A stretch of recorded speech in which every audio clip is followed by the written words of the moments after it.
If you've ever spent more than 5 minutes on TikTok, chances are you've happened upon a person talking about hashtag health. Health hashtag accounts for over 20 billion views on the platform, and its more niche iterations hashtag OCD, hashtag ADHD, or the Tourette's positive TikTok are deep rabbit holes that needs exploration. More specifically, people who fake their disorders for clout on TikTok.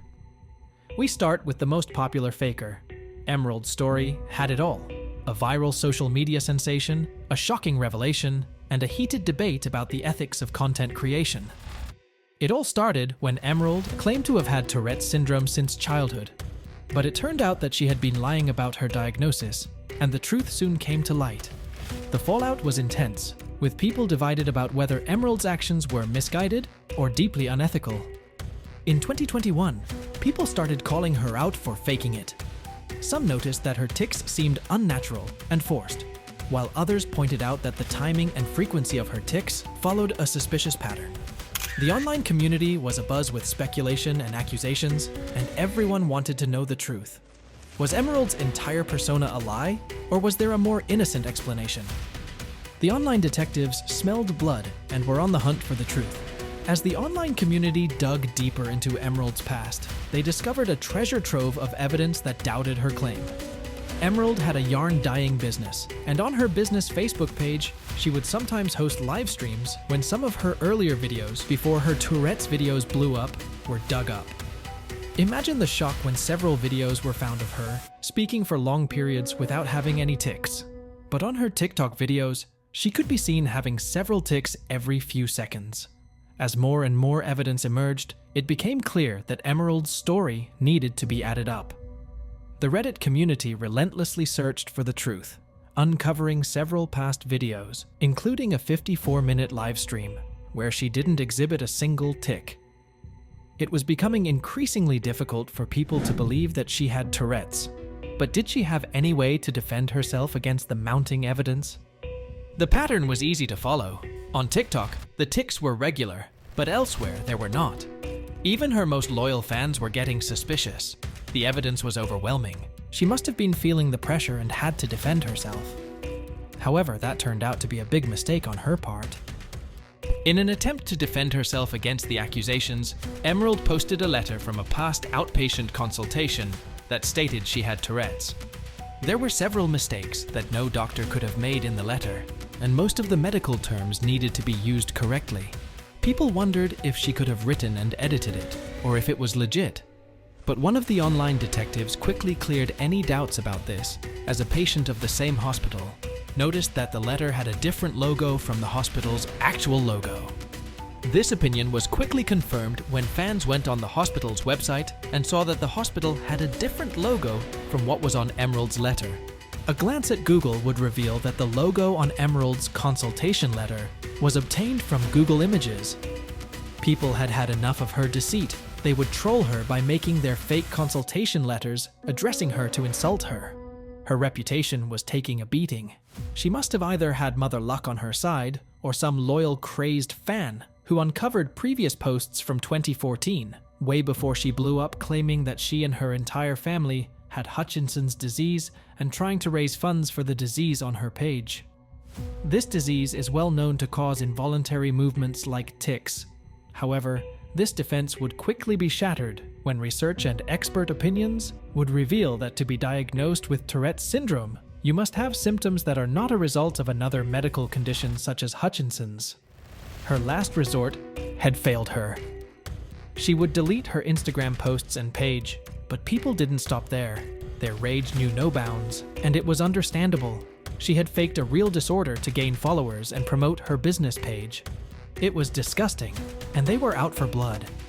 They would sign petitions for her TikTok account to be deleted, with some even going as far as to comment how her page Ticsandroses had impacted their lives personally. As if this was not enough, her estranged sister would then post that Emerald did not have Tourette's. And although Hutchinson's disease was a norm in their family, it did not show up till late in their lives. There was no occasion during their childhood that Emerald would have tics. Her well-crafted lie had been taking attacks from multiple sides, and now it was no longer holding up. Shortly after, her accounts were deleted, and she hasn't shown her face on camera since then, even on her business page. Her once booming creator career had faded into obscurity. Nekobite, or Bunny as they were known on TikTok, rose to fame for their styling different videos and engaging personality, racking up millions of followers and likes. But with great popularity comes great responsibility. And it seemed like Bunny was not up to the task. What happened to turn their once loyal following against them? Bunny's alternative aesthetic and bold personality set them apart from the crowd. They became icons for teenagers. Bunny had quite an irresponsible lifestyle. She was called out for Asian fishing, racism, using slurs, and perhaps the worst of all, faking mental disorders. She faked not one or two but 3 different disorders. She had faked her eating disorder, Tourette's, and autism. The internet had had enough of her lies. It is well known that there's no hiding anything from the internet or its investigators. And once people find something shady they disagree with, they'll come after you and it's lights out. A concerned fan reached out to her, asking if she was being honest about having all 3 disorders, and her father's answer came as a considerable shock. No one expected that. She was outed by her father, of all people. He confirmed that she didn't have Tourette's, autism, or eating disorders, and that the only disorder she did have was dyslexia. So, as fans dug deeper into her videos, it became apparent that her tics were faked. Everyone was like, what's her deal? Why would she mess around with something so serious? People were dying to know the reason behind her actions. Was it all just for views and attention, or was there something deeper going on? She would even post a comment telling people to relax, that she doesn't have eating disorders, and it was all a joke. This backfired, and people did not react well to it. She lost many followers, and her page engagement went down. The once viral TikToker, who seemed to have the entire TikTok verse wrapped around her finger, was out of the spotlight and pushed into a tiny hole of inconsequentiality. It turns out that Corinna Kopf, the popular TikToker, couldn't resist dipping her hands into the jar of faking disorders. Corinna had claimed on different occasions that she battled with anxiety, but trying to make a profit off it was something that most found hard to understand. She was merchandising mental illness. It became a huge trend on social media, as it seemed as if she was exploiting the illness itself and people who suffered from it. People were getting pissed. Corinna's merchandise featured slogans about anxiety and was criticized for its insensitivity. While the clothing may have claimed to raise awareness about the condition, it instead seemed to trivialize it. Many people questioned how someone who said they suffered from anxiety could make light of it in this way. Despite her attempts to make amends, her actions would have a lasting impact on the way people viewed mental health. While her donations to mental health charities were a step in the right direction, it was hard to forget the way she had exploited a severe condition for social media clout. It was a cautionary tale of the power and responsibility of being an influencer. Her excuses were falling on deaf ears. She then went live again to say she donates 15% of the profit to mental health charities.